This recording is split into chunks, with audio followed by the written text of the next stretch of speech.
In our cosmetics personal care practice at Grey Locale Certified, L'Oreal has been a champion, really leading the way.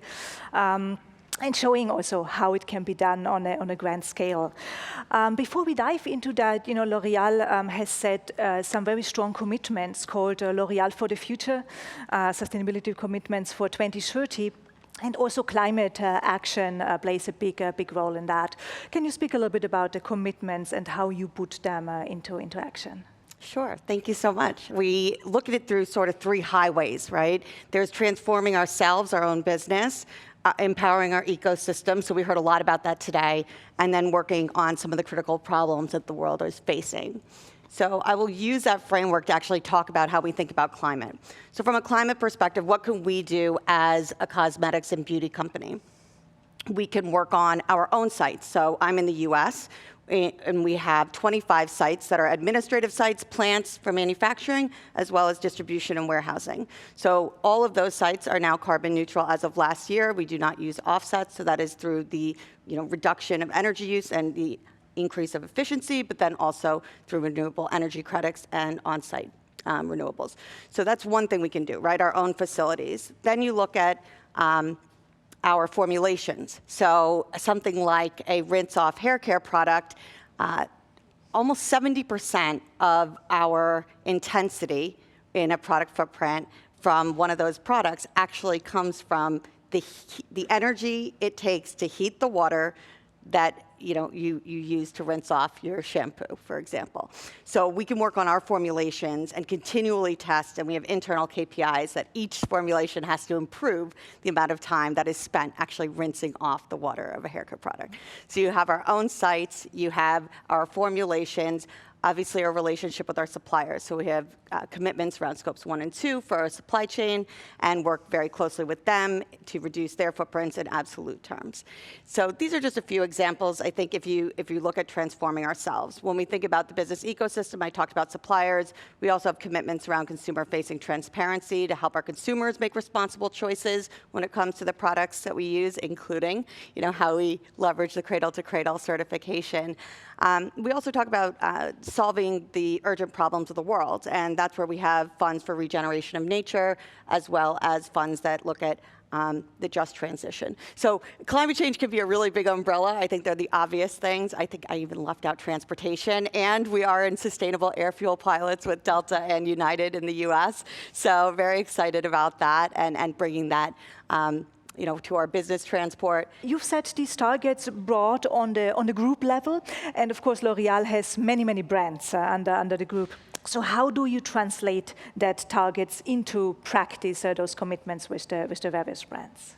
So the brands, they take on, through a country level, the commitments that we have as a corporation. So for example, that transportation commitment is actually in all of our bonuses this year, along with a few others. So that's the first time that we've moved that from just management to everyone that's bonus eligible. So we have a pretty aggressive transportation commitment by country, because those roll into what we're going to achieve as a corporation. So that's just an example. So they take on the commitments of the group and have to contribute positively to that. I would say at a more product level, what you would consider, there are very intense formulation and packaging commitments that look at everything from the materials we use, so moving towards bio-based, abundant materials, and then from a packaging perspective, you look at all the things you'd expect: intensity, weight, post-consumer recycled, what's the content, is it recyclable? We have commitments around refill, recharge, and ultimately compostable. So it's what you'd expect, but I think what you see at the product or at the brand level is when they sit in a country and they're working on, as a commercial team, they have commitments that they have to reach that are the same as the country level, or sorry, the corporate level. But then when you look at also just the brand itself, there are a number of things on product and packaging. If we go a little bit further down on the product level and speak about Grey Locale Certified, you really have scaled this approach across a variety of brands in the United States. And I know that many of the companies here, are at the beginning of the journey, or they're also really in the upscaling approach, trying to get it really across the company and to a broad scale. So could you give some examples how you have achieved this scaling and any lessons learned that could be of interest for other companies on the journey? Yeah, so two main lessons, I think, that we've learned. One is go slow to go fast. So, and the other is look for what I would say economies of scale. That plant produced hair care products for a number of our brands. And through that plant, we got an economy of scale where we were able to then do the formulations and packaging and everything else at a very, I would say, in an efficient way, and that actually, I think, picked up about 600 SKUs for certification. So one thing to consider is where do you have those points in your supply chain where you have large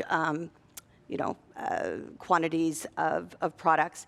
The second piece is the go slow to go fast. So this is it's not going to be super easy, but if you set it up properly and you build the right foundation internally with the right internal stakeholders, you can actually set up a system that hits a bit more of an autopilot phase. So for this next sort of big batch of certifications that we're doing in the US, we really did take a step back and sit with our research and innovation teams who provide a lot of the information on formulations. We sat with our operations teams to look at the actual portfolio. Where are we looking at contract manufacturers? Where do we have direct manufacturing? What kind of support are we going to need? Sat with the brands that were really championing, bringing out the certificate, and try to understand where their priorities lie. This has been a nice approach to actually take the step back, and we had the patience of the business to do that as well. I will say also our commercial teams have been quite involved in this one because now the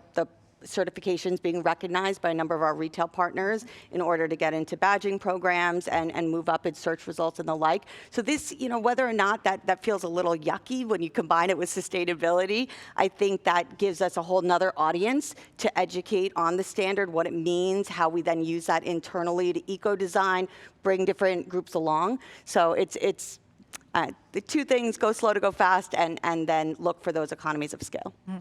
And I think also the aspect of the internal collaboration, right, as you said, bringing really the departments together, having this exchange, in addition, of course, to the ecosystem collaboration, that's so important. You mentioned also that you have or that L'Oréal is committed to really informing consumers so that they can take action. Which routes are you taking to really engage the consumer on the sustainability, circularity journey?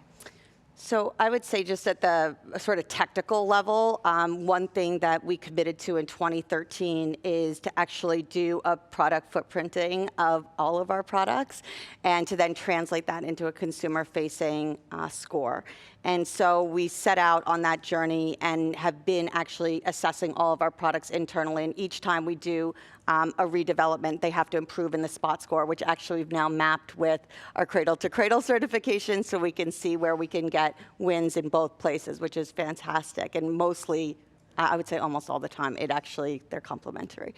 So then bringing that to the consumer, I think, is the next step. So we've rolled out what we call product impact labeling. That has gone out in 20 countries in Europe, and it's going to launch this year in the US. I think one of the challenges we know is that if a company is not, if the consumer is not aware of what this actually means, we have greenwashing challenges, but we also just have confusion. I'm a sustainability professional, and I get completely confused by the sea of green, sustainable claims that are out there. And I think we have to be honest about that. And I think that's where Cradle to Cradle, having built the reputation and has, over time actually been able to educate, it's really impactful to be able to tie our products to that as well. So we want to do the hard work of the product impact labeling because we committed to do that, but we did join it and sort of galvanize an eco-consortium around that. We believe that will map to PEF. We hope that Cradle to Cradle will too, but I think we've got a lot of stakeholders that we're trying to answer to, and in this sense, we had to do the hard work ourselves, but then we want to leverage certifications like Cradle to Cradle. And I think we have to be honest about the fact, and we heard it this morning, that I don't know that the consumers are making those decisions for the more sustainable product, but I also don't know it's because they don't want to. I think it is so confusing, and we really do have an obligation to try and streamline and do better, and I think the regulatory environment is also going to help us with that, although be hard to comply with too. So if we're closing up the conversation and think a little bit about an outlook.